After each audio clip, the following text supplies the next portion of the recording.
Hey guys, I've been watching this Oceangate story like probably a lot of you have too. That's the little submarine that was going down to visit the Titanic with tourists/researchers on it.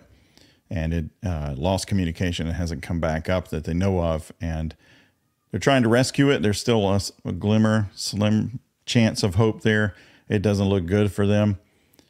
But one of the things I had seen in some of these stories were references to a lawsuit that touched on the safety of this submarine. So I thought, well, why don't I look it up and let's see what was actually said rather than other people quoting it.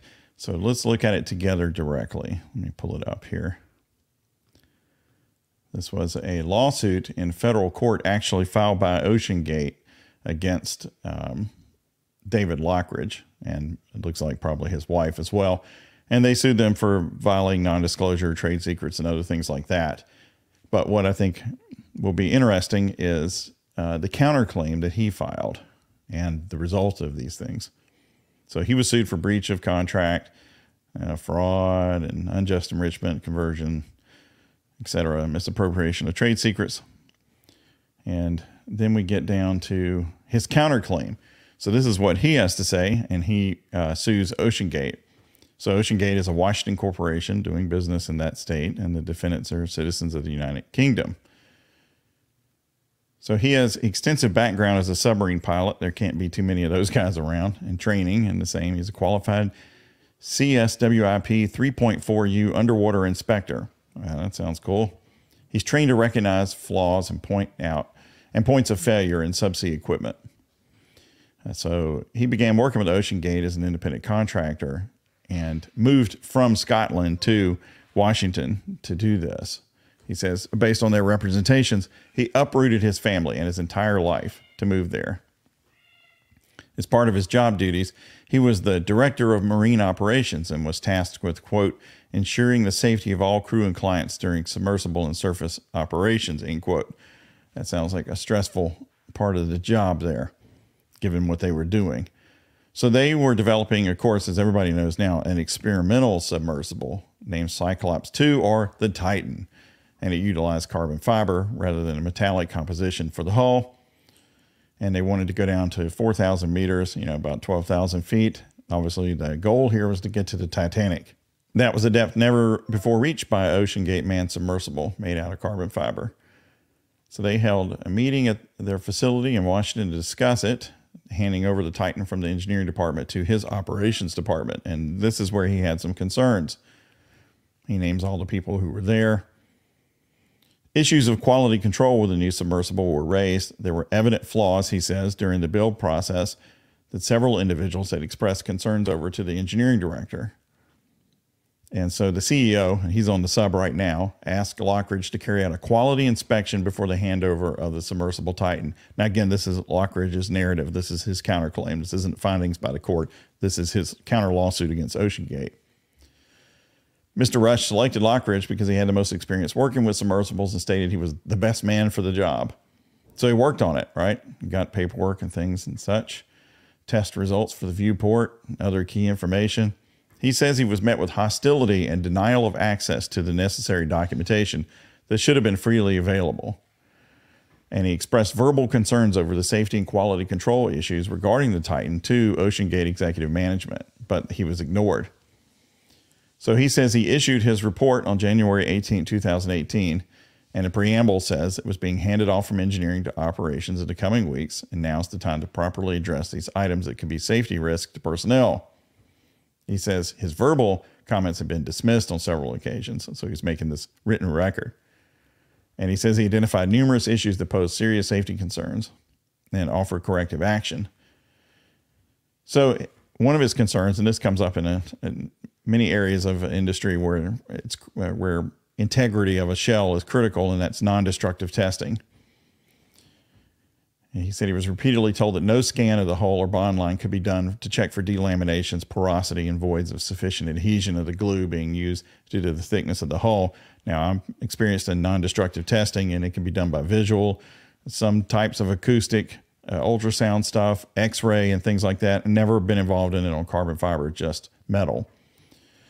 He was told that no form of equipment existed to perform such a test, and Oceangate instead would rely solely on their acoustic monitoring system that they were going to install in the submersible to detect the start of hull breakdown when the submersible was about to fail.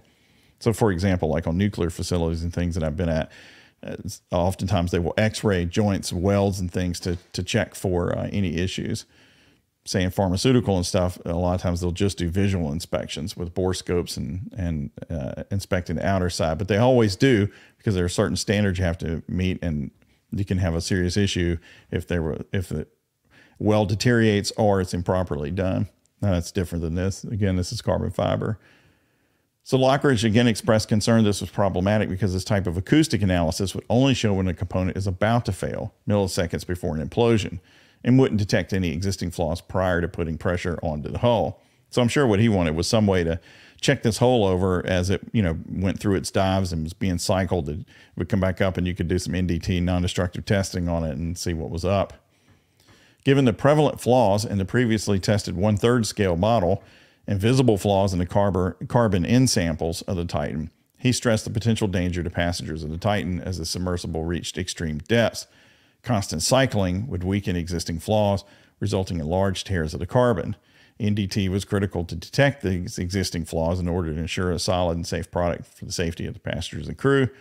Again, some NDT is just visual, but I think he wanted something far beyond that, and probably because of how thick the hull was and you can't see all of it all the time and stuff like that. I get that. If the news reports are true and they're banging on the bottom of this thing, it doesn't sound like the hull was compromised, but we'll see. Immediately following the issuance of this inspection report, they called a meeting with lots of people, and he says he discovered why he had been denied access to the viewport information, because it had only been certified to a pressure of 1,300 meters, even though they're going to go down 4,000 meters. Well, that's a whole different ballgame, right? And he says the manufacturer would only certify to that depth because of the experimental design of the viewport, which was out of the pressure vessels for human occupancy standards. They refused to pay Oceangate, he says, for the manufacturer to build a viewport that would meet the required depth of 4,000 meters.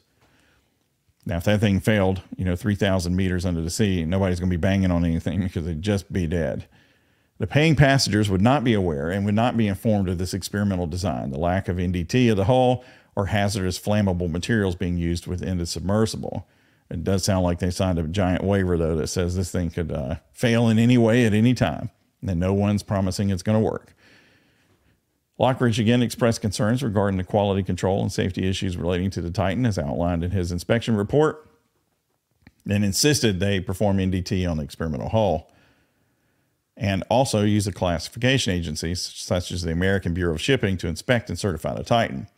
He says rather than address his concerns or take these corrective actions or utilize a standard classification agency, they just didn't, and instead they fired him. Problem solved, right? Well, maybe not. They gave him 10 minutes to immediately clear out of his desk and exit the premises. So his lawsuit is for wrongful termination and violation of public policy. I don't know how it is out there in Washington, but if you're an at-will employee, typically you can be fired for about any reason, except there are some reasons that if you can show you were fired for that, then that would be wrongful.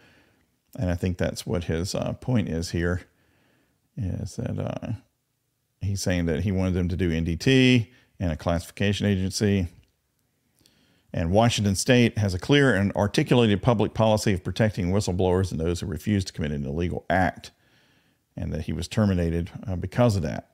And the discouraging whistleblowers from coming forth with quality issues, safety concerns that threaten innocent passengers would undermine and jeopardize public policy. So he's saying that a company that fires you for bringing up legitimate safety issues is not firing you in the normal context of at will. It's firing you for a reason that is a violation of public policy, which would be actionable. And they had no overriding justification. He went all the way around the world. But let's look at, because it didn't take me long to find it, what happened with this lawsuit, because it is over. Share screen. And there it is. Order of dismissal. The parties have notified the court they reached a settlement of the case, and therefore the court dismisses it, which is how this stuff works. And they settled this case the 28th day of November 2018. So that adjusted the difference between Oceangate and Lockridge in terms of their allegations against him and his against them for wrongful termination. But it didn't result in anything happening in court regarding the safety issues he says he brought out, and how that ever was addressed, I don't know. Now, again, if they're banging on the side of the hull down there, the two things brought up in this lawsuit, the potential issues with the hull not being tested and the pressure rating of the porthole, those wouldn't be what's causing this, because if those failed, they just would be dead. But it could be something else, and obviously it is something else. Maybe they're caught on the Titanic. I guess we'll figure that out at some point.